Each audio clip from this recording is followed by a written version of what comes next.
everyone, welcome to IS Help Desk. Today we are going to see the second question of our men's answer writing program. Remember, answer writing is an art and the objective of this program is to teach you that art so that you get extra marks in each question and get interview call. Now let's see the objective of the video. As already discussed, the objective is to help you to write an effective answer. Effective answer किसमें? Introduction आप कैसे बेहतर तरीके से, introduction के बहुत सारे तरीके हैं, लेकिन कैसे बहुत अच्छे से आप इंट्रोडक्शन लिख पाए वो हम यहाँ पे ट्रेन करेंगे. कैसे आप मेन बॉडी पार्ट को बेहतर तरीके से लिखे, कंक्लूजन लिखे अच्छे से, ये सब हम आपको डिटेल में बताएंगे. हमारा फोकस है कि वेल स्ट्रक्चर्ड आंसर हो. वेल स्ट्रक्चर्ड आंसर में आपको एक्स्ट्रा मार्क्स ऑलवेज मिलते हैं और आपके मार्क्स मैक्सिमाइज होते हैं मेंस में. आपको स्टेप बाय स्टेप हम अप्रोच बताएंगे, सजेशन देंगे ताकि आप हर एक आंसर के साथ अपने आप में इंप्रूवमेंट देख सके. Now let's see the answer structure. एक बेहतर आंसर स्ट्रक्चर तभी आप लिख पाएंगे जब आपको पता हो कि हमें इंट्रोडक्शन में आखिर लिखना क्या है. क्या हम सिर्फ डिफाइन करके स्टार्ट कर सकते, क्या हम सेंट्रल कंसेप्ट के साथ स्टार्ट कर सकते हैं. इंट्रोडक्शन बहुत तरीके से लिखे जा सकते हैं, लेकिन वो बेहतर इंट्रोडक्शन उसे कहते हैं जो कंटेस्ट को आप पकड़ लें. यानी कंटेस्ट को आप समझ लें कि क्या कंटेस्ट है, एग्जामिनर पूछना क्या चाहता है और किस संदर्भ में ये क्वेश्चन आए हैं. फॉर एग्जाम्पल, कोई इंसिडेंट हुआ हो करंट अफेयर में जिसको लेकर यूपीएससी ने क्वेश्चन बनाया हो, या कोई कंटेम्पररी इशू हो जिसको देखकर यूपीएससी ने क्वेश्चन बनाए हो, तो उस कंटेस्ट को आपको समझना है. एक बार कंटेस्ट समझ लिया आपने, फिर आपके लिए आसान होगा इंट्रोडक्शन लिखना. इंट्रोडक्शन कंटेस्ट को समझने के बाद जो कीवर्ड्स हैं, जो भी क्वेश्चन के कीवर्ड्स हैं, उसके सारे कीवर्ड्स को उठाएं, उसके सेंट्रल कीवर्ड को उठाएं, उसके बाकी कीवर्ड्स को उठाएं और उनको इंट्रोडक्शन में मेंशन करें, भले ही वो हाफ लाइन में हो, भले ही वो 4 वर्ड्स में हो. इस तरीके से आप इंट्रोड्यूस करें उसे. सेकेंड है मेन बॉडी पार्ट. एक बार आपने कंटेस्ट को दिखा दिया, एग्जामिनर को बता दिया कि हमने कंटेस्ट को समझ लिया जो आप पूछना चाहते हैं. सेकेंड, आपको अपने व्यू को प्रेजेंट करने हैं कि आप किस तरीके से उस क्वेश्चन को एनालाइज कर पा रहे हैं कायदे से, किस तरीके से आप डिस्क्रिप्शन प्रोवाइड कर पा रहे हैं और कैसे आप एग्जाम्पल दे रहे हैं. एग्जाम्पल देना बहुत जरूरी है, याद रखें. किसी भी क्वेश्चन को एक लिखने का तरीका है कि आप डायरेक्ट फ्लैट लिख दें, फॉर, अगेंस्ट, कंक्लूजन लिख दें और एग्जाम्पल ही क्वेश्चन को, आंसर को यूनिक बनाता है. अपने जो व्यूज दे रहे हैं उस व्यूज को सपोर्ट करने के लिए आप एग्जाम्पल उसमें आंसर में जरूर से जरूर स्प्रिंकल करें हर जगह. जब कंक्लूजन आता है तो कंक्लूजन के बहुत सारे तरीके हैं. कंक्लूजन आप वे फॉरवर्ड से कर सकते हैं, कंक्लूजन आप जस्ट समराइज कर सकते हैं पार्ट को, कंक्लूजन में आप सिग्निफिकेंस दे सकते हैं. अगर वो कॉन्स्टिट्यूशन से रिलेटेड है, सोसाइटी से रिलेटेड है, तो आप कॉन्स्टिट्यूशनल प्रोविजंस, आर्टिकल से आप कंक्लूड कर सकते हैं. मोरल व्यू से आप कंक्लूड कर सकते हैं. अगर हिस्टोरिकल क्वेश्चन है तो हिस्टोरिकल क्वेश्चन में आप सिग्निफिकेंस से कंक्लूड कर सकते हैं. तो कंक्लूजन के अलग अलग तरीके हैं. हम अलग अलग क्वेश्चन के थ्रू देखेंगे कैसे आप एक आइडियली कंक्लूड कर सकते हैं किसी भी क्वेश्चन को. Now let's take an example. This question came in UPSC GS paper 2 in polity section. Explain the constitutional perspective of gender justice with the help of relevant constitutional provision and case laws. बहुत ही खूबसूरत question है ये. इसमें gender justice की बात की गई है और कॉन्स्टिट्यूशनल प्रोविजन, केस लॉज के जरिए क्वेश्चन कहता है कि आप इसको आंसर करें. Now let's see step by step approach of understanding this question. The first step is to understand and identify the directive. Directive identify करना बहुत जरूरी है. इसमें डायरेक्टिव क्या है? Explain the constitutional perspective. When a question asks you to explain, अगर question पूछे कि एक्सप्लेन करिए, तो एक्सप्लेन करिए इसका मतलब क्या हुआ? इसका मतलब ये हुआ कि आपको किसी भी चीज को बहुत क्लियरली बताना है और उसे डिटेल में बताना है. आपको बताना है कि कोई भी चीज कैसे हो रहा है, क्यों हो रहा है, और उसको बताने के लिए आपको रिलेवेंट एग्जांपल्स देने होंगे.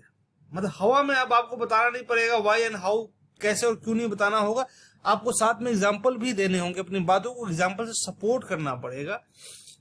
यहाँ पे गोल ये है कि क्लियर आप आइडिया दें कि आप क्या समझ रहे हैं, जब एक्सप्लेन लिख रहे हैं तो किस तरीके से लिख रहे हैं, और जब आप लिख रहे हैं कि क्यों और कैसे हुआ तो उसमें आप एग्जाम्पल दे रहे हैं साथ साथ। इस क्वेश्चन में कीवर्ड्स यानी डायरेक्टिव को समझना सबसे पहला जरूरी है।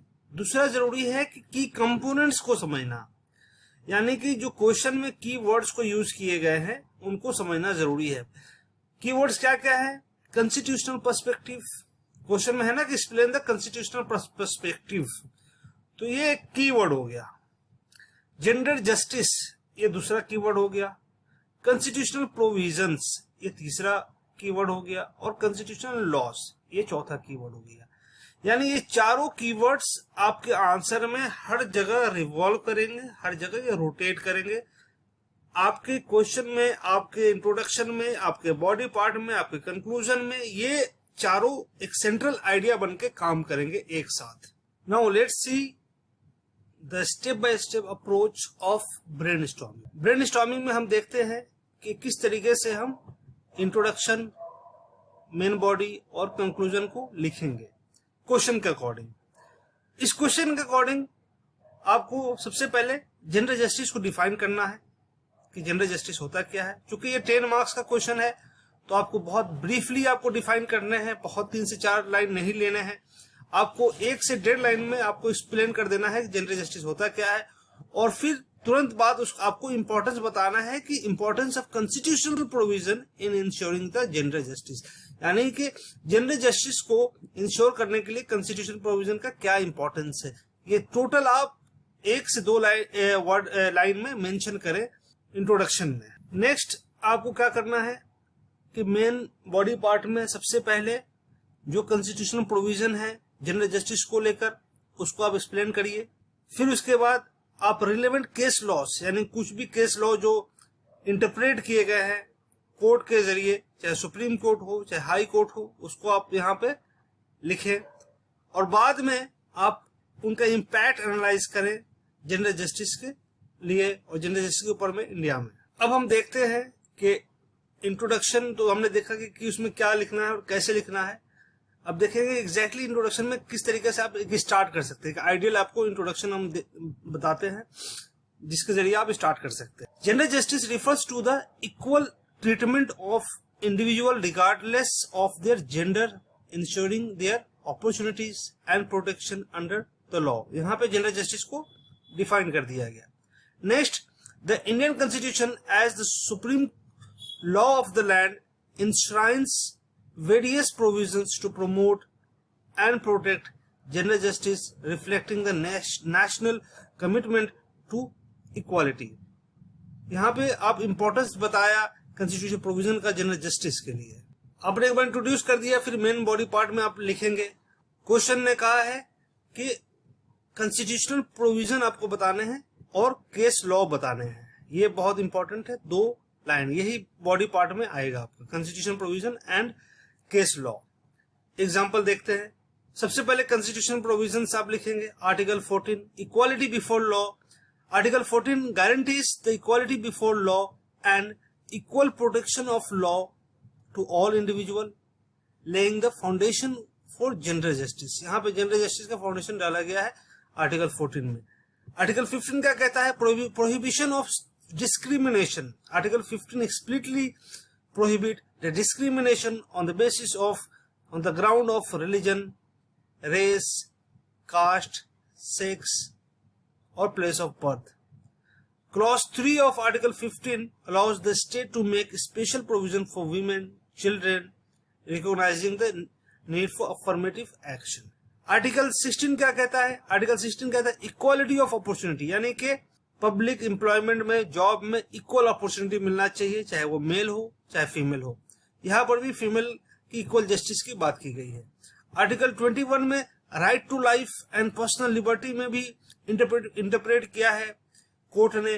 The interpretation of article 21 has been expanded to include the right to live with dignity which encompasses gender justice. यहाँ पे आर्टिकल 21 में right to live with dignity की बात की गई है, जिसमें जेंडर जस्टिस के right to live with dignity भी शामिल है।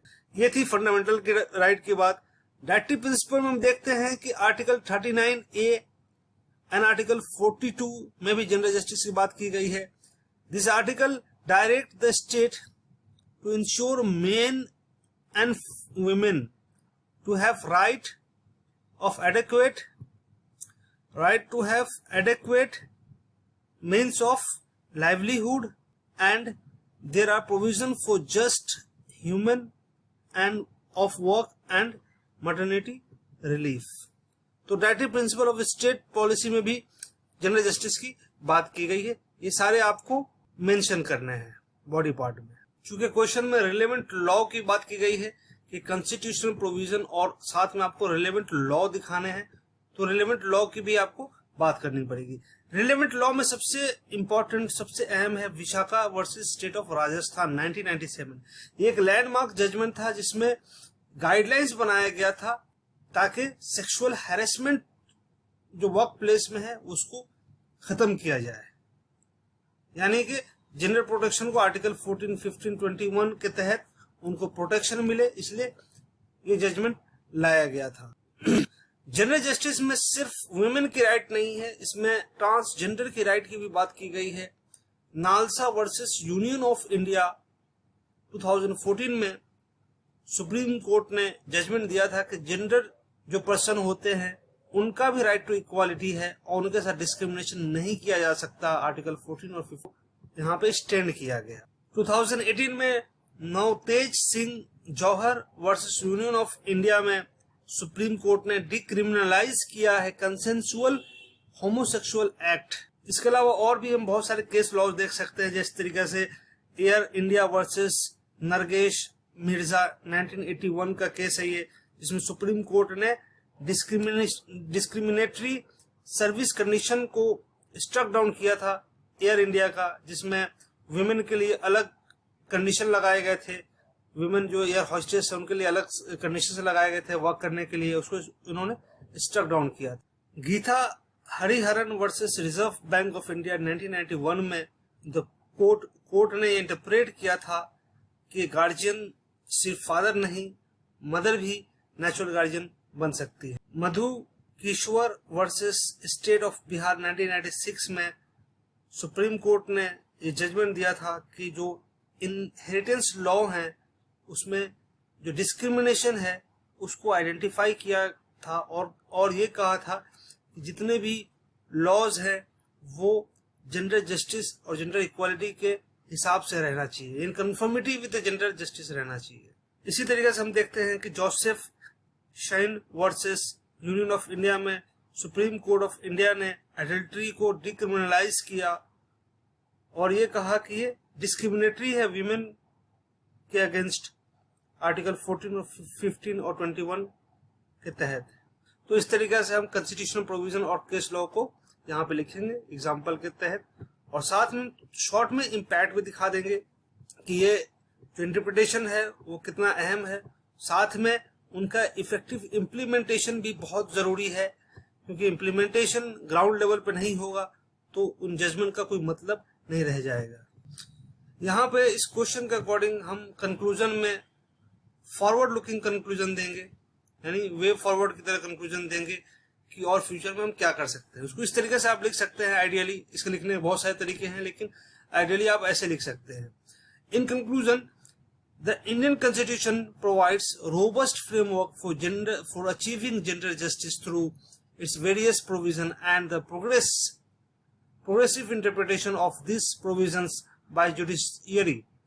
While the significant strides have been made, continued efforts are needed to ensure that constitutional promise of gender justice is realized to all citizens. तो यहाँ पे हमने second question को भी explain किया। पहले हमने इकोनॉमी देखा था, दूसरा ये पॉलिटी देखा। नेक्स्ट टाइम हम कोई और सब्जेक्ट का कोई क्वेश्चन उठाएंगे जो इम्पोर्टेंट होगा और उसको सब एक्सप्लेन करेंगे किस तरीके से आप बेहतर आंसर लिख पाएंगे। कोई भी क्वेश्चन जो हम एक्सप्लेन कर रहे हैं उसका आंसर आप जरूर लिखें और लिखकर आप अपने आंसर को इस व्हाट्सएप नंबर पे आप फॉरवर्ड कर सकते हैं। और हम आपको इवेलुएट करके उसका आंसर भी देंगे और उसमें आपको बताएंगे कि और इस क्वेश्चन में और आप क्या लिख सकते थे, उसको और बेहतर किस तरीके से लिख पाएंगे, तो ये हम आपको बताएंगे। अगर हमारा प्रोग्राम अच्छा लगा तो please like, share and subscribe our channel.